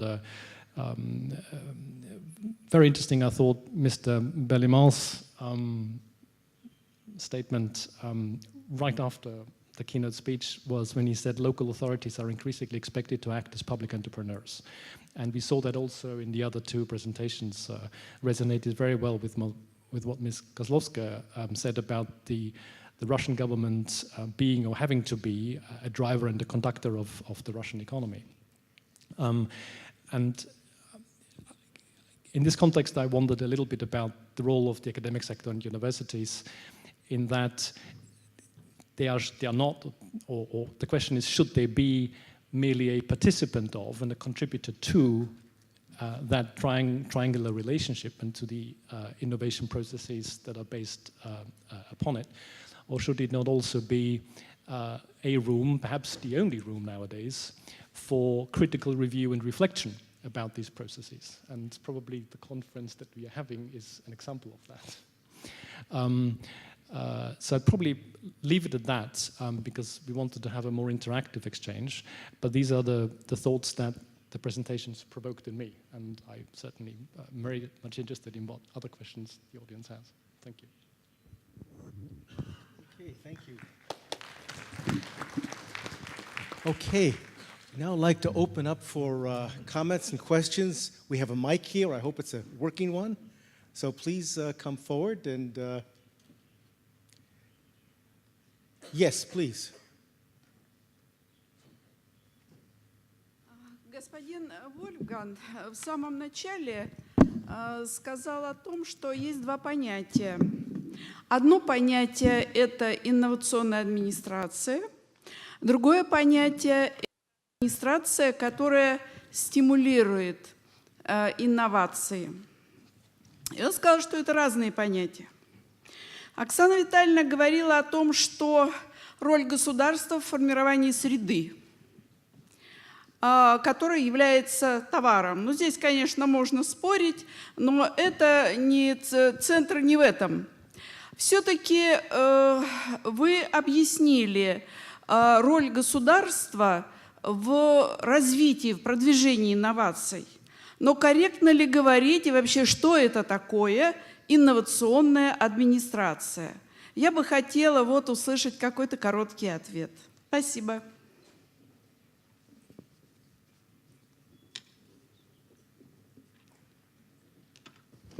Okay, question. What is an innovative government? Who would like to take that? Yes? I thought you raised your hand. No, I didn't, but anyway. Well, as I said, one of the beliefs that we have is that innovation is made by companies. Of course, a government can be innovative, as our keynote speaker said in the beginning, but I think that the role of the government should be more to incentivize and more to try to develop new companies that can innovate. But sometimes, as we saw, the government comes up with really nice ideas that we can call innovation. But I prefer to call innovation only when it's in the market, only when it's made by companies. Sure. Yeah. Thank you very much. That was, of course, my point, that then we also had from the practical side confirmed. The problem is, once again, if we call anything new or changing innovation, we lose the focus of why we really need innovation. When you say innovative government, this is how it was translated. How do you define innovative government? What we usually in the discourse, both public and scientific, mean when we talk about innovative government is two things. The first is the classical public management reform. That means any form of improving the public sector.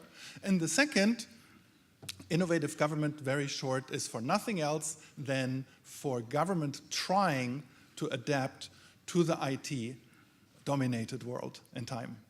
And that is actually what innovative government usually stands for, but it would be interesting to say exactly as Secretary Raup said, the focus on why we do innovation. I think I'll leave it at that. Just to complement what Dr. Drexel said,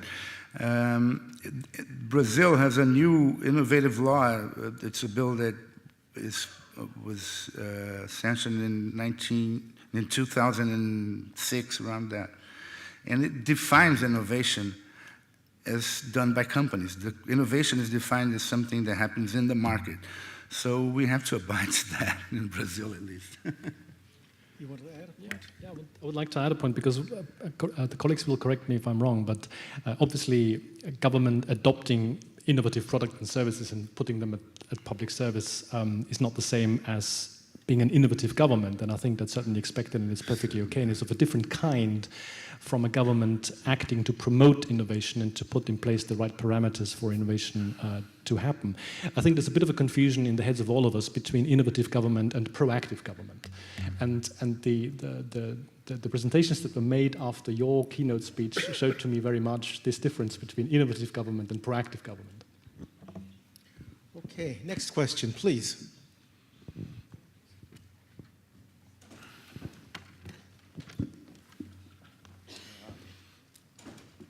My name is Dan Satinsky. I'm with Foresight Science and Technology from Boston.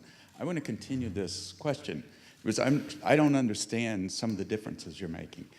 And let me give you an example.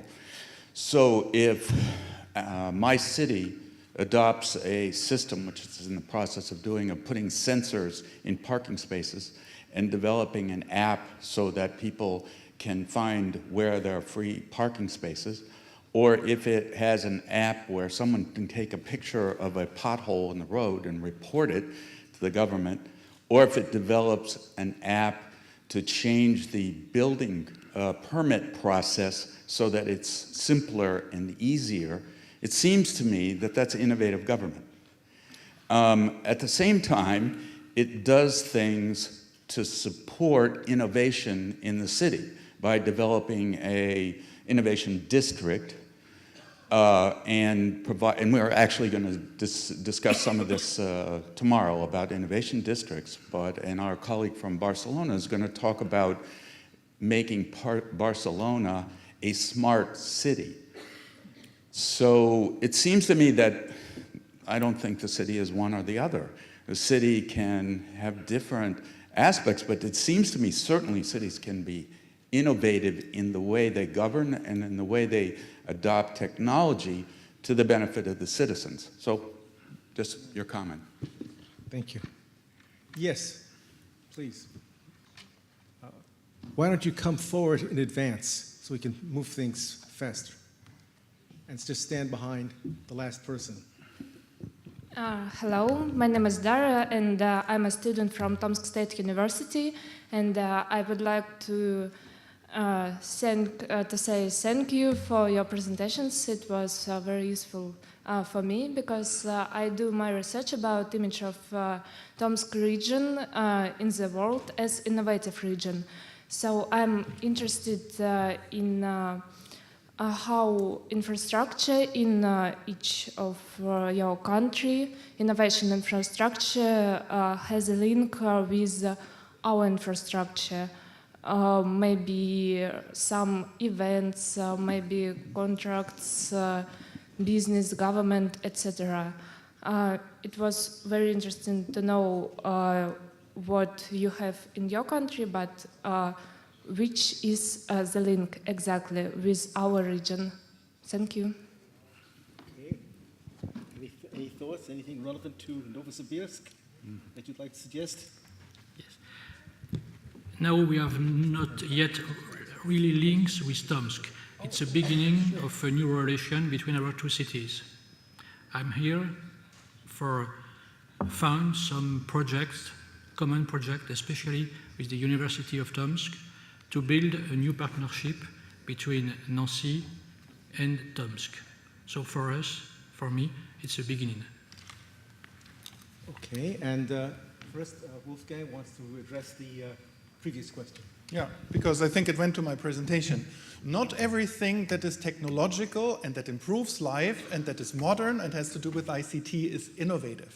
That is the point. If you just mean innovative as a synonym for new and nice, then yes, and it is very often done this way. And I actually admit that sometimes you can communicate better to citizens and so on by saying we do this kind of innovation. And you get more people aboard if you say we are innovating rather than we're doing public reform. Because that bores a lot of people, whereas innovation again sounds nicer. But this is very difficult to see for a certain innovation crowd, to say that things are modern and progressive and they're helping the people, but what you're talking about is the classical smart city approach. And not all smart city approaches are in this more focused thing, in this more focused definition, innovative. And why I'm underlining this is why it might be useful to call these things innovation. It is important to keep, as in the Brazilian case, the focus on the business innovation and on the support by cities, counties, nations, and so on this. So in a way, of course, it's a highlighting, but it is very important to look at the role of the public sector in promoting innovation in the private sector. Okay, I see we have a good precursor for the debate tomorrow. Emanuela. Emanuela Todova from the University of Surrey. I actually want to point to the fact that this plenary session has introduced even more confusion about what is the role of government.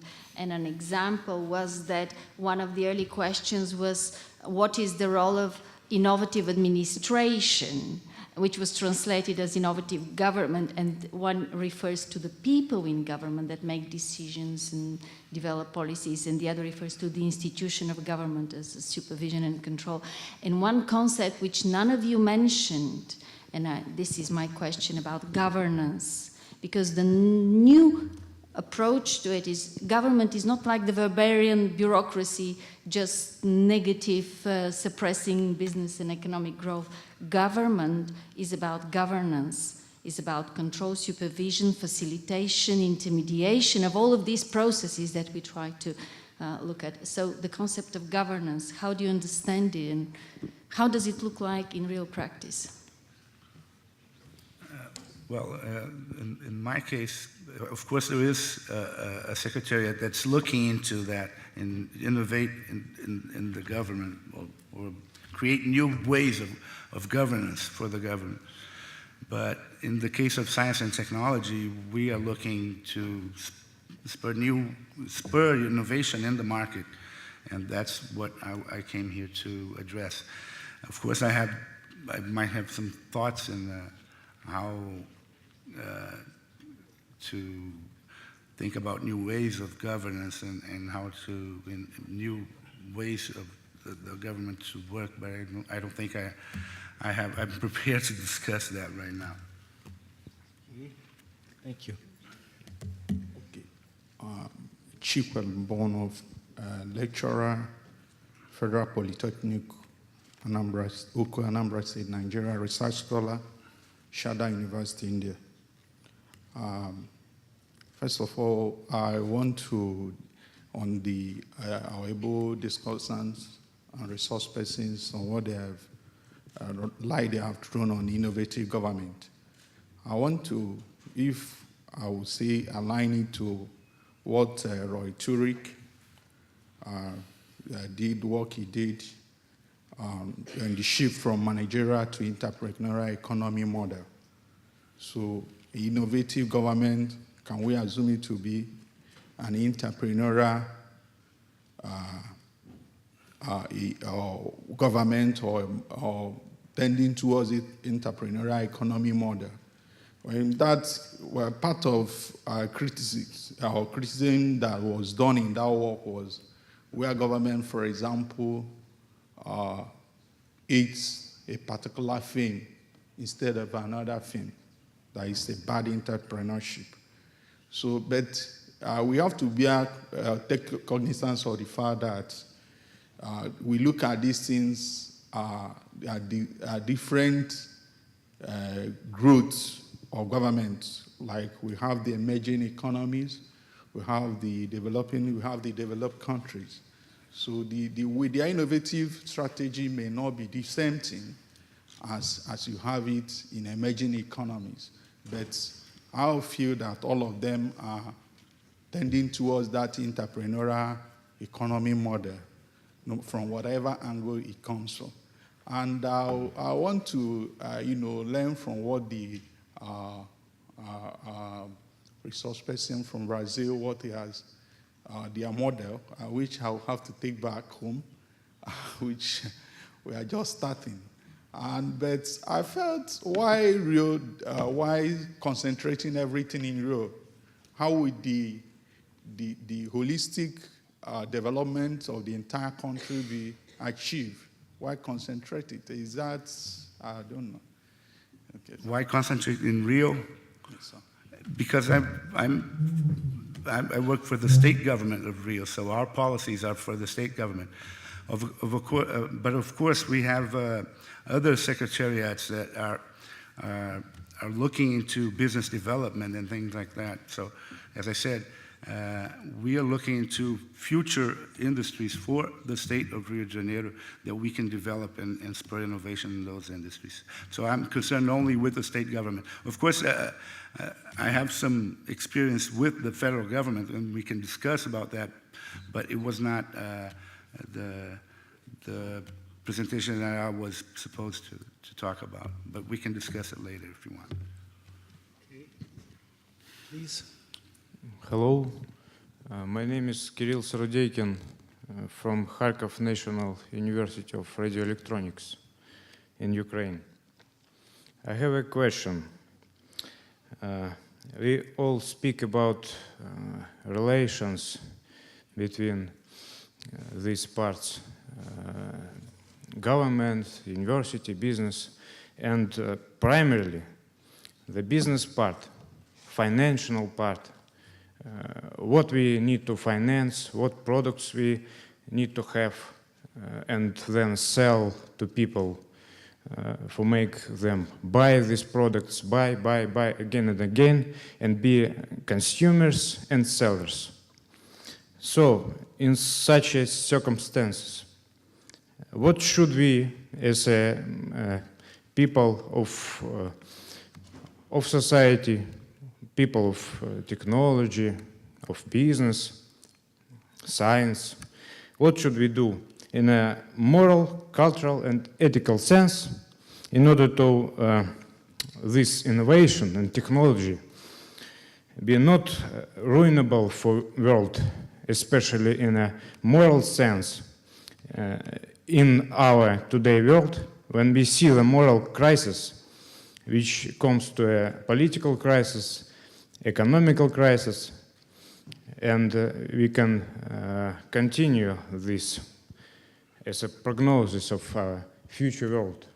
So please comment this as much as possible detail. Would the European Union like to take this question?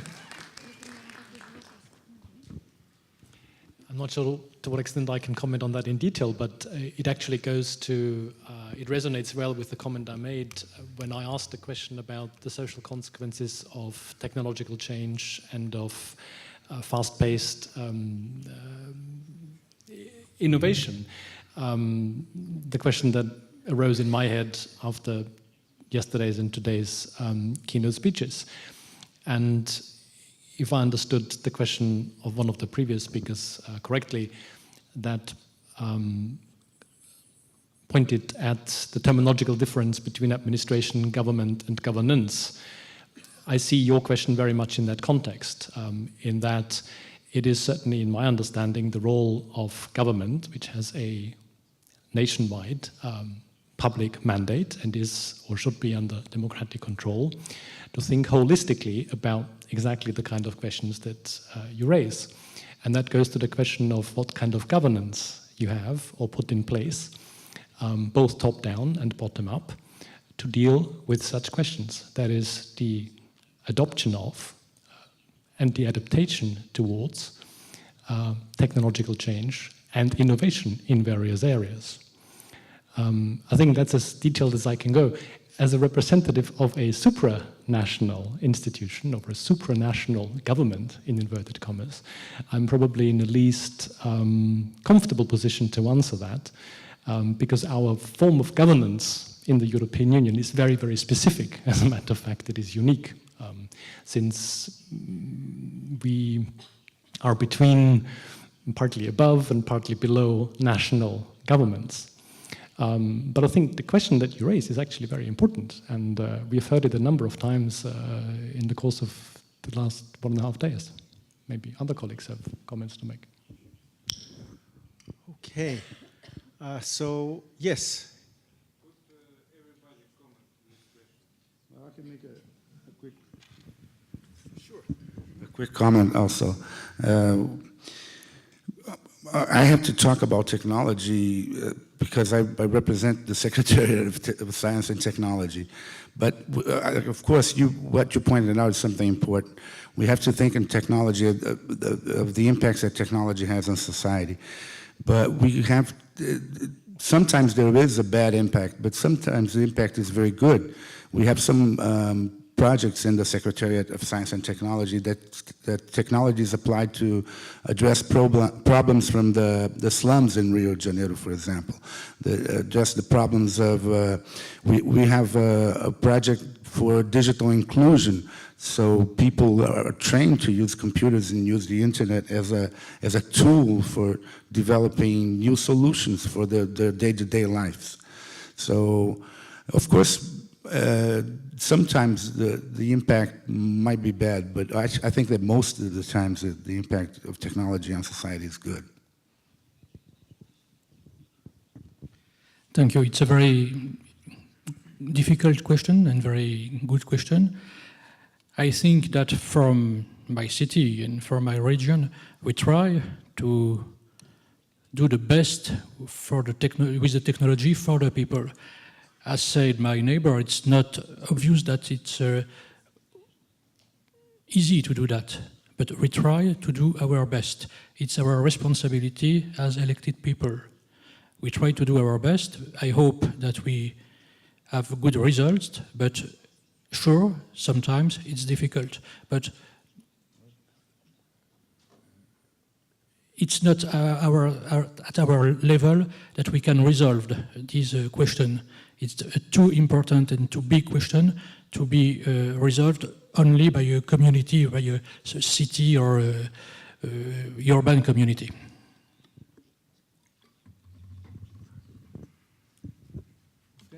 Okay. Well, there are different levels here. First, to go back to the previous question, it's very clear what the hierarchy between government governance and administration is. Administration is the implementation of policy. Governance means the regular running of an area in time and space, and governance is the interaction of first, second, and third sector in order to steer what happens there. There is no governance without government, so government totally stays in all governance theories. Governance does not replace government ever.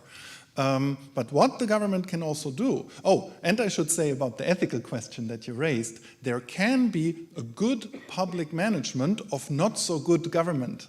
That means you implement the will of a government that you might disagree with on various levels, but you do that in a mechanically positive way. There is no automatic positive ethics associated with administration, sad as it is, but that's the case. As far as the technology is concerned, one of the most interesting recent debates has been that what we sometimes see as laggardness in the governance field and as laggardness in the discourse, that means courts or governments delaying it a bit, creating a discussion space on the technology. So against the California-style solutionism, that you solve things technologically, sometimes what seems as a delay creates actually a nice space for discourse to let the people go on board as far as the technology is concerned, which is particularly difficult, as we've mentioned before, because of this incredibly fast pace of technology that we always think we adapt to, and then it passes us by and gets us in a new area again. Okay, so what does the Triple Helix have to say about this issue? I would say that it brings to it a concept of governance that goes beyond governments in any of the three senses mentioned so far. It involves the creation of a consensus space in which leadership may be taken, sometimes by a government, in calling together people from different parts of society, but the leadership in some cases is also taken by a university. For example, in Portugal, the University of Aveiro took the leadership role in bringing together local government, industries, and universities in that region to consider how the future development of the region could be accomplished collaboratively and cooperatively. Some of the things that they came up with were eventually implemented by government, but the brainstorming was carried out by this broader grouping. Similarly, in the state of Rio de Janeiro, some years ago, there was a group called together to brainstorm how innovation could be encouraged. It was led by a professor from the Federal University of Rio de Janeiro, and out of that brainstorming came the concept for a new campus of the State University of Rio de Janeiro that was founded in Friburgo. And the innovation in this university was that rather than focus on training students to raise the level of the existing local industry, they would establish a PhD program in IT, which could then play a broader role in raising the level of all the industries in the region, as well as developing a new IT industry. So starting a new university with a PhD program, which actually we can see now happening in Russia with the Skoltech model, starting at that level and then hoping to incentivize innovation from this upper level of knowledge and technology. I can find other examples of this internationally. I'll just come down to one in Silicon Valley, which is expected to be the last place to look for government and governance involved. You speak to most people coming from the Valley, they'll tell you about the entrepreneurial heroes, whether they're students or professors or entrepreneurs. But actually the role of both government and governance has been crucial to the development of the Valley. Government in the early years of the 20th century, the US Navy providing the funds that allowed the Federal Telegraph Company to get off the ground through its contracts. That's the beginnings of the electronics industry and of the interaction between Stanford and this company. That company was put in place with government funds, basically. And then the other companies that came out followed that path. And then just to fast forward to the deep recession of the 1990s in the Valley, when the companies were industry was going down, it was thought that perhaps Silicon Valley would disappear as an innovative region. In that case, a professor from Stanford Business School, but who also had a previous career in industry, got the head of a significant company to take the lead as the convener, to call together the entire region, anyone who wanted to participate, from governments, from universities, from industry, for open public brainstorming sessions. Anyone could come and contribute their ideas, including people who believe that high technology should be banished, that it was a wrong direction to go. Out of those open sessions, they implicitly were employing what Professor Miller called a venture capital model. Out of all of these ideas put forward, they winnowed down to the best few. And out of that series of meetings, they came forward with the concept of focusing on networking technologies as the next wave of innovation in Silicon Valley. And the subsequent history of that is well known, the formation of firms like Cisco and so on, from projects at the university that were then commercialized, and then a further series of engagements. And more recently, we have another level of government that has filled a gap in entrepreneurship. Student government. The student government at Stanford University realized that there was an entrepreneurship training gap. Although you can find lots of courses in entrepreneurship at Stanford, even those that take you forward to simulate the forming of a firm, they stop at the end of the semester, the end of the quarter, and everyone goes home. It doesn't go forward. It's a playground of sorts. And these students realized that when they tried to form a firm on their own, they didn't have enough knowledge or background really to do it. They needed additional help. So these were graduates from the Management of Technology program. So they did their own study of the gaps and strengths. And they realized that they didn't have enough background to really seriously form a firm, but that throughout the area were graduates of Stanford who are now entrepreneurs, venture capitalists. And so what they came up with a concept of an accelerator to bring back as mentors to the university people from the region who had been successful, who had come out of the university. And so they invited them to be the mentors for this project. And then they developed it as an educational project based on the Stanford admissions process. But instead of admitting individuals, they asked for applications from groups, teams that had already come together with the idea of forming a firm. So the first step had already been taken. And then through this application process, they made an analysis of what were the weaknesses in the team, what kind of assistance did they need. And so then they would assign from these alumni a lead mentor to be the main advisor to the nascent company. And then others to provide additional assistance.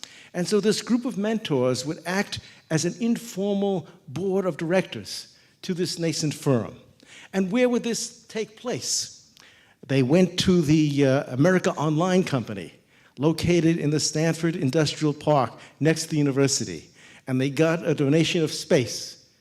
As in any declining company that's shrinking, you're often located in space that's much larger than your current needs. And so you can donate it to a not-for-profit group. And that's what happened in this case. So they had this space in the America Online building in which they could host a dozen proto-firms each academic quarter. In the normal firm formation process from Stanford, 7 firms a year were being established around the year 2007 from the official statistics from the Technology Transfer Office. By 2011, 48 firms per year were coming out through the StartX process, a dozen each academic quarter. What was the basis for this? Why could this project suddenly be so successful? Yes, they were providing an important input, but they were also building upon a base that was already there in the university. Discussions and conversations and an interest in the research groups in the university on how to form a firm. But the official process only dealt with the serial entrepreneurs, the faculty members who had formed firms again and again. And even though there were 30 people in the Technology Transfer Office at Stanford, that's all they had time for. And so Stanford suffered from what I call the paradox of success. That if you're doing so well, you don't think you can make it better. And so they rested on their laurels. But the students, in their analysis, knew that something was missing. And so they, from their base of a student government which has an independent legal existence outside of the university, which from the founding of the university has been running businesses, because that was part of the ethos of the university's founders, who were business people, railroad entrepreneurs, people who came out of the gold rush. And so they infused their entrepreneurial ethos into the university. So it's no accident that Stanford is an entrepreneurial university, since that was in its DNA from the beginning. And student government was established as a separate entity which had the resources and the authority to take initiative independent from the university. Because after 2 or 3 years in operation, with students taking leaves of absence from the university to pursue entrepreneurship, the leadership of the university became concerned. Too much going on outside. And so even though Stanford is entrepreneurial, and the president himself has formed several firms as one of those serial entrepreneurs, the university tried to close down the StartX project. But StartX by then was an independent legal entity, and the students at the university protested, signed a very long petition. And so the university changed its course. And instead of closing it down, it's now become a supporter of StartX. It now funds StartX to the tune of more than $2 million per year to expand its activities. It's moved into larger space in another building in the industrial park. And the university now offers to take 10% of the A series of funding of any firm that goes through the StartX accelerator process. So the university, I guess it's the old adage, if you can't beat them, join them. But the next step will be to include some of these processes that are going on as extracurricular activities into the normal curriculum of the university. That is the next step in developing the university as an entrepreneurial university. But that's another talk, another issue. Here, our topic is governance. And so I think we're now at the conclusion. So thank you, and on to the next.